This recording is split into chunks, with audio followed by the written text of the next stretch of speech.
आजाद Hindustan live, सच के साथ। ज्योतिर्लिंग ओंकारेश्वर में भक्तों की प्रतिदिन उमड़ने लगी भीड़। लचर व्यवस्था से बिना दर्शन लौट रहे श्रद्धालु।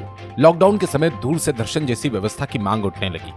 12 ज्योतिर्लिंग चारों धाम की यात्रा कर जब तक बाबा ओंकारेश्वर ममलेश्वर को जल नहीं चढ़ता तब तक यात्रा अधूरी मानी जाती है। ज्योतिर्लिंग ओंकारेश्वर में भक्तों की अब भीड़ प्रतिदिन उमड़ने लगी। गर्भगृह छोटा होने के कारण श्रद्धालुओं को बिना दर्शन बाहर कर दिया जाता है, जिससे कई भक्त घंटों में लाइन लगाए बिना दर्शन श्रद्धालु लौट रहे हैं तथा यहाँ की व्यवस्था को कोसते हैं। लॉकडाउन के समय ओंकारेश्वर मंदिर में प्रशासन द्वारा जिस प्रकार से दूर के दर्शन की व्यवस्था की थी, श्रद्धालुओं की सुविधा को लेकर उसी प्रकार व्यवस्था की जानी चाहिए।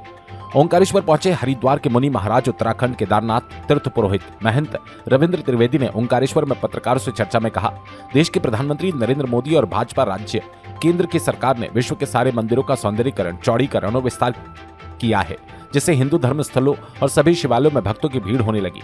वह केदारनाथ बाबा हो या महाकाल बाबा या ओंकार बाबा, जब जब तीर्थ में भीड़ होती है तो प्रशासन के लिए व्यवस्था करना चुनौती होता है, किंतु आस्था, श्रद्धा और विश्वास के साथ जब भक्त ज्योतिर्लिंग ओंकारेश्वर दर्शन के लिए पहुंचते हैं, श्री जी के मंदिर और प्रशासन की लचर व्यवस्था तथा भौगोलिक स्थिति अच्छी नहीं होने से दूर दूर से आए श्रद्धालु बिना दर्शन लौटते हैं। इससे मन दुखी हो जाता है। प्रशासन को यहाँ की व्यवस्था को ध्यान में रखते हुए यहाँ के प्रशासन से दूर के दर्शन की व्यवस्था गर्भगृह में किए जाने की मांग करता हूँ, जिससे कोई भी बिना दर्शन यहाँ से नहीं लौटे। साथ ही यहाँ की व्यवस्था को लेकर अन्य स्थानों पर प्रेरणा ले। ओमकारेश्वर से ललित दुबे की रिपोर्ट। देखिए, सबसे पहले तो हमारी जो केंद्र की सरकार है उसको बहुत बहुत साधुवाद है, धन्यवाद है। हर प्रकार से जितने भी तीर्थ हैं सबका सौंदर्यीकरण, विस्तारीकरण बहुत अच्छी प्रकार से हो रहा है।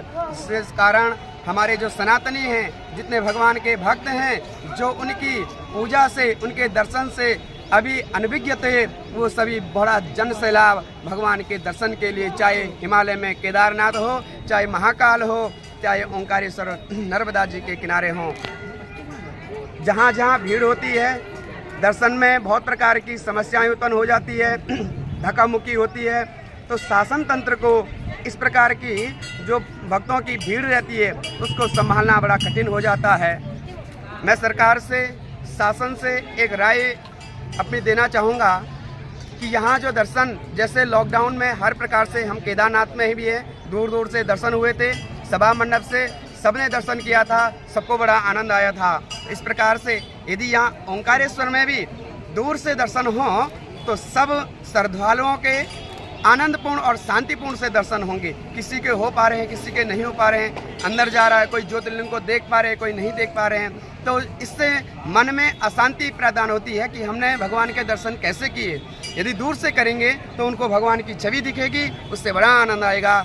ऐसा यदि व्यवस्था हो तो परम आनंद होता है। आपका परिचय, आपका नाम? हम भगवान केदार बाबा के तीर्थ पुरोहित उत्तराखंड धाम से हैं। हमारा नाम रविंद्र त्रिवेदी मुनि महाराज केदारनाथ से हैं और सभी भक्तगणों के साथ हम मां नर्मदा जी के इस दिव्य पावन तट पर ओंकारेश्वर बाबा के दर्शन करने से धन्य हो गए हैं। हर हर महादेव।